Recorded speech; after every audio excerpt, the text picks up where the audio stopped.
লীলাবাহিনীর দরগুলো খেলায় মেলা আইয়া অরানো গেছে কয় আম্মু আমাদেরকে ফুচকা বানাই খাওয়া এখনই খামু। যাই হোক, হ্যালো এভরিওয়ান, আসসালামু আলাইকুম। আপনারা বেগুন কিচ্ছা আছেন, আমরা আল্লাহর রহমতে বহুত ভালো আছি। তো দেখেন আজকে আমি বাসায় ফুচকা বানাইতেছি। আসলে এত বেশি কিছু ছিল না, যাইতে আর হঠাৎ করে কইতেছে। আর আমার বোনের মেয়েটা বিকালবেলায় চলে যাব, ও কইতেছে যে আন্টি আমার একটু ফুচকা বানাই খাওয়া, আপনার হাতে ফুচকা খেতে বহুত মনে চায়। যাই হোক, এখানে দেখেন আমার প্যাকেটের ফুচকা ছিল, ওটা দেখালাম না, ওটা একটু ভাজি করে নিলাম। আর হচ্ছে ফুচকার যে চনা বুটটা থাকে ওটা দিয়ে সিদ্ধ করে আলু দিয়ে কিছুটা ডো বানিয়ে নিলাম ফুচকার ভিতর দেওয়ার লাই। আর এখানে অনেকগুলো ফুচকা ভেজে নিয়েছি, যেহেতু যতগুলো ছিল সবগুলোই ভাজি নিয়েছি, কারণ আমার আন্ডা বাচ্চা অনেকগুলো, মাশাল্লাহ, অবশ্যই মাশাল্লাহ করবেন। তো আমার আন্ডা বাচ্চাগুলোর লগে আজকে আপনাদের করে পরিচয় করে দিমু। তো চলেন পরিচয় করে দিই। প্রথমে কারে দিয়ে করামু? আচ্ছা, প্রথমে করে আমার ভাইয়ের ছেলেরে দিয়ে। আসলে আমার ভাইয়ের ছেলে হচ্ছে খুবই ছোট, আর ও বড় বড়গুলোর লগে টক্কর দিতে যায়, এই জন্য সবসময় কী করে ওগুলোর সাথে চলে আসে। এই যে দেখেন সুন্দর একদম বিলেচ্ছার মতো, এটা হচ্ছে আমার ভাইয়ের ছেলে। আর যে সুন্দর বিলেচ্ছার মতো, এটা হচ্ছে আমার বোনের মায়া। আর ওই যে কালা কালা দুইটা দেখতেছেন, এই দুইটা হচ্ছে আমার নিজের, মাশাল্লাহ কইবেন অবশ্যই, আমার কালা সান দুইটো। তো যাই হোক, আমার ছানগুলো কিন্তু খাইয়ে আমার রিভিউ দিতেছে যে কেমন হয়েছে। আর এখানে দেখেন আমার ফুচকা বানানো একদম কমপ্লিট, কারণ আমার বাসায় ওই যে শসা, খিরা, গাজর কিছুই ছিল না, যা ছিল আমি তা দিয়ে হয়েছে ওদেরকে খাওয়াই দিতেছি, কারণ ওরা অনেক বেশি বায়না করতেছে যে এখনই খামো, কিচ্ছু করার নেই, যা ছিল তা দিয়ে হচ্ছে বানাই দিতেছি, কারণ ওরা এখন যদি না দিই এর চারটে মিলে আমার মানে পাগল করে আলাইতেছে। যাই হোক, এদিকে দেখেন মাশাল্লাহ আমার ভাতিজা প্রথমে রিভিউ দেওয়ার জন্য তৈরি হয়ে গেছে। আর ও কিন্তু মানে ওদের সাথে, ও কিন্তু খুবই ছোট, কিন্তু ওদের সমানে সমানে ও টক্কর দিতে চায়। তো যাই হোক, দেখেন ও খাই এখন কী করতেছে, কইব কি মাশাল্লাহ মজা হয়েছে, মানে ওর এই বয়সটা আমার ভীষণ ভালো লাগে।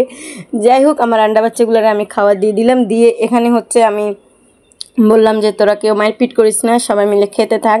আর আমি কইলাম যে কিছুটা তোর মামিল্লা দিয়ে দেয়, আমার ভাগ্নি। আর আমার বড় ছেলে বললো না মামির লাগবো না, আমরা খাইয়ে নিমু, মাশাল্লাহ আমরা খাইতে পারবো। তো যাই হোক, এখানে অনেকগুলো ফুচকা মাশাল্লাহ ওরা খাইতে পারছে, সবাই মিলে খেয়ে আরও কারাকারি লাগাই দিছে। এখানে হচ্ছে দুপুরে রান্নাটা শুরু করতে যাচ্ছি।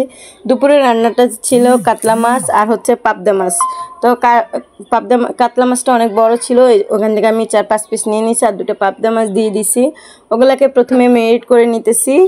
তো আজকে বলে দিই, আজকে এই কাজে হেল্প করতেছে আমার ছেলে। এখানে হচ্ছে ওই যে কিট কেটে মুরগির মাংস হচ্ছে কষে মেরিনেট করতেছি, হলুদ, মরিচ, মশলার গুঁড়ো, লবণ, পেঁয়াজ, রসুন, গরম মশলা সব কিছু দিয়ে হয়েছে আমি মেরিনেট করে ফেলে রাখতেছি। ওই যে আপনাদের ভাইয়ের জন্য, প্রত্যেকটা ভিডিওতে তো দেখেন আপনাদের ভাইয়া কিন্তু এভাবে দিলে অনেক বেশি মজা করে খায়।